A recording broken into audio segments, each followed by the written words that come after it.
السلام علیکم رحمت اللہ وبرکاتہ. میں آپ کا اپنا پیارا دوست اسرائیل خان پھر سے حاضر ہوا ہوں the real history R channel لے کر. امید ہے سلطان صلاح الدین ایوبی کی کہانی آپ کو اچھی لگتی ہوگی. یہ آپ کا اپنا چینل ہے, اسے لائک, سبسکرائب, کمنٹ, شیئر ضرور کریے گا. آج کے کردار میں سلطان صلاح الدین ایوبی, علی بن سفیان, مصلح الدین, ہرمن, سعدشتس اور بہت سارے لوگ. ابھی ہمارا ساتھ دو, لیکن یہ احتیاط ضرور رکھنا کہ یہودی بہت چالاک قوم ہے. اسے جب تمہاری طرف سے خطرہ نظر آیا تو تمہارے ہی خلاف ہو جائے گی. اس کی دولت اور اس کی لڑکیاں استعمال کرو اور اس کی عوض انہیں فلسطین پیش کرو. قلعہ شوبک اور قلعہ کرک سے بہت دور ایک ایسا وسیع خطہ تھا جو مٹی, ریت اور سلوں کی پہاڑیاں اور اونچی نیچی چٹانوں میں گھرا ہوا تھا. یہ خطہ کم و بیش 1.5 میل وسیع اور چوڑا تھا. اس میں بہت سا علاقہ ریتیلا میدانی تھا اور اس میں کھڈ بھی تھے اور کم اونچی ٹیکریاں بھی. جب صلیبی حکمران اور کمانڈر اسلام کے بیچ کنی کے منصوبے بنا رہے تھے اور نہایت پرکشش اور خطرناک طریقے واضح کر رہے تھے, صحرا کا یہ خطہ میدان جنگ میں بنا ہوا تھا. ہزاروں پیادہ عسکری, گھوڑ سوار اور شتر سوار بھاگ دوڑ رہے تھے. تلواریں اور برچھیوں کی انیاں چمک رہی تھی. گھوڑے اور اونٹوں کی دوڑیں گرد گہرے بادلوں کی طرح آسمان کی طرف اٹھ رہی تھی. اس گرد میں برچھیاں بھی اڑ رہی تھی, تیر بھی. پیادہ سپاہی گھوڑوں سے آگے نکل جانے کی رفتار سے دوڑنے کی کوشش کر رہے تھے. گھوڑ سوار خود پھلانگ رہے تھے. ارد گرد پہاڑیوں کی چوٹیوں پر 200 سپاہی آرام آرام سے گھوم پھر رہے تھے. ایک پہاڑی کے دامن میں آگ کے شعلے اٹھتے اور پہاڑی سے ٹکرا کر بھڑکتے اور بجھ جاتے تھے. شور و غل آسمان کو ہلا رہا تھا. صلاح الدین ایوبی گھوڑے پر سوار ایک بلند چٹان پر کھڑا یہ نظارہ انعامات سے دیکھ رہا تھا. وہ بہت دیر سے اس میدان کے ارد گرد کی چٹانوں پر گھوم رہا تھا. اس کے ساتھ اس کے 2 نائب تھے. میں آپ کو یقین دلا سکتا ہوں کہ جس رفتار سے سکھلائی ہو رہی ہے, نئے سپاہی چند دنوں میں تجربے کار ہو جائیں گے. ایک نائب نے کہا, آپ نے جن سواروں کو وہ اتنا چوڑا کھڈ پھلانگتے ہوئے دیکھا تھا وہ سب کرک سے آئے ہوئے سوار ہیں. میں انہیں اناڑی سمجھتا تھا. تیر اندازوں کا معیار بھی اچھا ہو رہا ہے. میدان جنگ کا یہ منظر دراصل ٹریننگ تھی جس کے متعلق صلاح الدین ایوبی نے بڑی سخت احکام جاری کیے تھے. ارد گرد سے بہت سے جوان فوج میں بھرتی کیے گئے تھے اور کرک سے بھی بہت سے مسلمان چوری چھپے نکل آئے تھے. یہ سلطان ایوبی کے جاسوسوں کا کمال تھا کہ کرک سے بھی جوان حاصل کر لیے تھے. شوبک کے وہ مسلمان جنہوں نے صلیبیوں کا ظلم و تشدد برداشت کیا تھا, جوش و خروش سے سلطان ایوبی کی فوج میں شامل ہوئے تھے, ان کی ٹریننگ کا انتظام وہی کر دیا گیا تھا. سلطان ایوبی اس میں ذاتی دلچسپی لے رہا تھا. اسے اس کے نائب یقین دلا رہے تھے کہ وہ نئی بھرتی کو تھوڑے سے عرصے میں پختہ کار بنا دیں گے. سپاہی صرف ہتھیاروں کے استعمال اور جسمانی پھرتی سے تجربے کار نہیں بن سکتا. سلطان ایوبی نے کہا, عقل اور جذبے کا استعمال ضروری ہے. مجھے ایسی فوج کی ضرورت نہیں جو اندھا دھند دشمن پر چڑھ دوڑے اور صرف ہلاک کرے. مجھے ایسی فوج چاہیے جسے معلوم ہو کہ اس کا دشمن کون ہے اور اس کے عزائم کیا ہیں. میری فوج کو علم ہونا چاہیے کہ اللہ کی فوج ہے اور اللہ کی راہ میں لڑ رہے ہیں. جوش و خروش جو میں دیکھ رہا ہوں بہت ضروری ہے, مگر مقصد واضح نہ ہو, اپنی حیثیت واضح نہ ہو تو یہ جوش جلدی ٹھنڈا پڑ جاتا ہے. انہیں بتاؤ اور ذہن نشین کراؤ کہ ہم فلسطین کیوں لینا چاہتے ہیں. انہیں بتاؤ کہ غداری کتنا بڑا جرم ہے. انہیں سمجھاؤ کہ ہم صرف فلسطین کے لیے نہیں بلکہ اسلام کے تحفظ اور فروغ کے لیے لڑ رہے ہیں اور تم آنے والی نسلوں کے وقار کے لیے لڑ رہے ہو. عملی سکھائی کے بعد انہیں واعظ دو اور ان پر ان کی قومی عظمت واضح کرو. ہر شام انہیں واعظ دیے جاتے ہیں. سالار اعظم, ایک نائب نے کہا, ہم انہیں صرف درندے اور وحشی نہیں بنا رہے, اور یہ خیال رکھو کہ ان کے دلوں میں قوم کی وہ بیٹیاں نقش کر دو جو کفار کے ہاتھوں اغوا اور بے آبرو ہوئی ہیں اور ہو رہی ہیں. انہیں قرآن کی وہ ورق یاد دلاتے رہنا جنہیں صلیبیوں نے پاؤں تلے مسلا تھا, اور انہیں وہ مسجدیں یاد دلاتے رہنا جن میں کفار نے گھوڑے اور مویشی باندھے تھے اور باندھ رہے ہیں۔ بیٹی کی عزت اور مسجد کا احترام مسلمان کی عظمت کے نشان ہوتے ہیں۔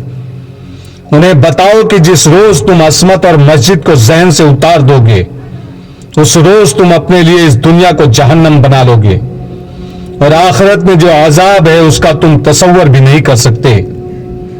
جو 2-2 4-4 سپاہی گھوم پھر رہے تھے وہ پہرے دار تھے۔ صلیبیوں کے جوابی حملے کا خطرہ موجود تھا۔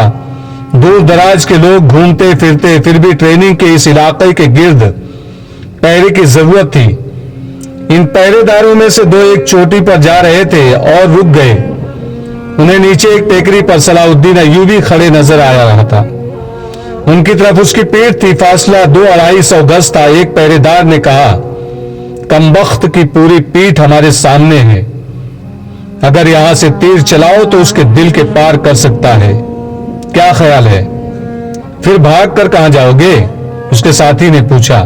ہاں، دوسرے نے کہا، تم ٹھیک کہتے ہو، اگر یہ لوگ ہمیں پکڑ کر جان سے مار ڈالیں تو کوئی بات نہیں، وہ زندہ پکڑ کر ایسے شکنجے میں جکڑیں گے کہ ہمیں اپنے تمام ساتھیوں کے نام بتانے پڑیں گے۔ یہ کام اس کے محافظوں کو کرنے دو، اس کے ساتھی نے کہا۔ اگر صلاح الدین کو قتل کرنا اتنا آسان ہوتا تو یہ اب تک زندہ نہ ہوتا، یہ کام اب ہونا چاہیے۔ دوسرے نے کہا، سنا ہے فاطمی کہتے ہیں کہ تم کچھ کیے بغیر ہم سے منہ مانگی رقم لیتے جا رہے ہو، مجھے امید ہے یہ کام جلدی ہو جائے گا۔ اس کے ساتھی نے کہا، سنا تھا حشیشین بہت دلیر ہیں، قتل کرنے کے لیے جان پر کھیل جاتے ہیں، ابھی تک انہوں نے کچھ کر کے تو نہیں دکھایا۔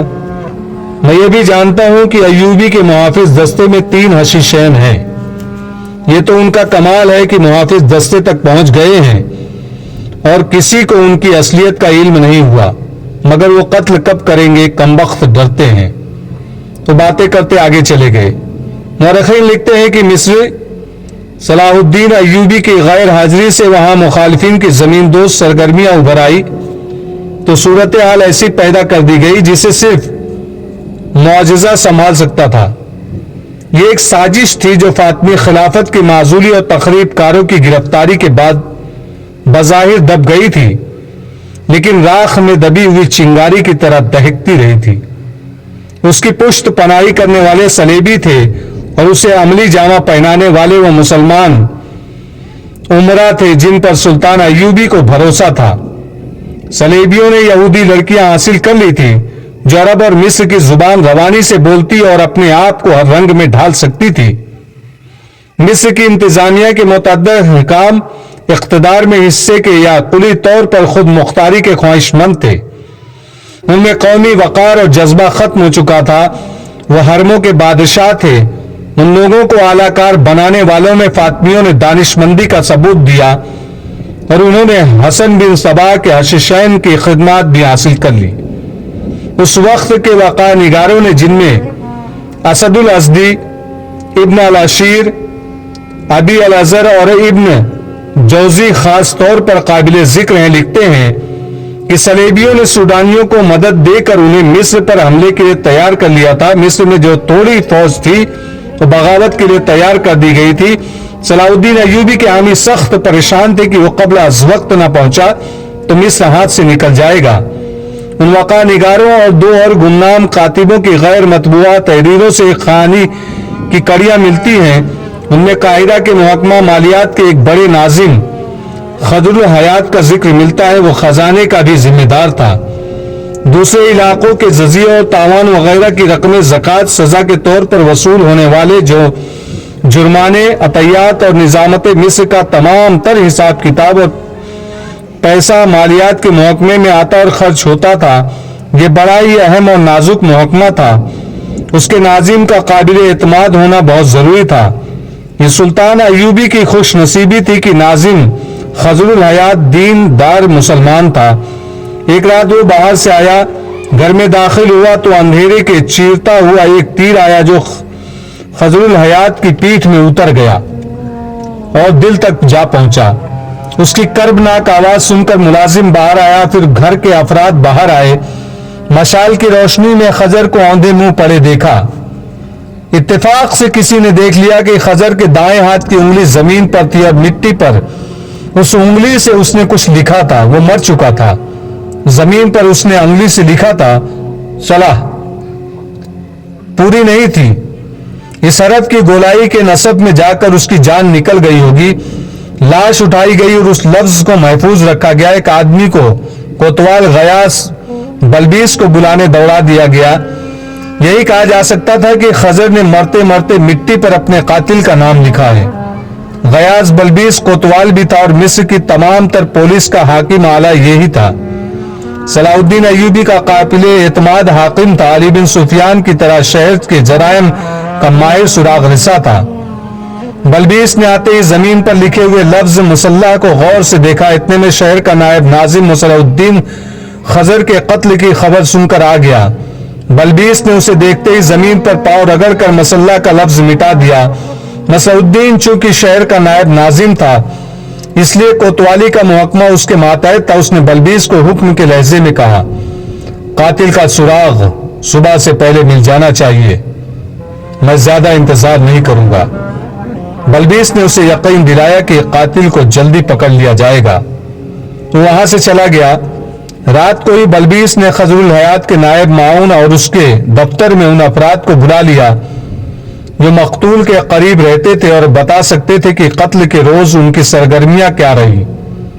ان لوگوں سے اسے پتا چلا کہ آج شہری انتظامیہ کے حکام اعلیٰ کا ایک اجلاس تھا جس میں فوج کا کوئی نمائندہ نہیں تھا.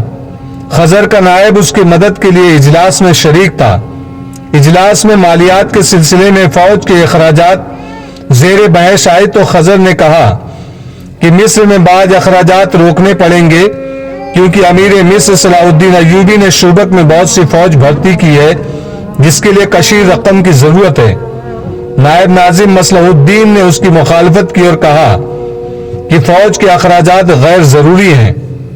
مزید فوج بھرتی کرنے کے بجائے ہمیں توجہ اس فوج کے مسائل کی طرف دینی چاہیے جو پہلے ہی ہمارے لیے ایک مہنگا مسئلہ بنی ہوئی ہے.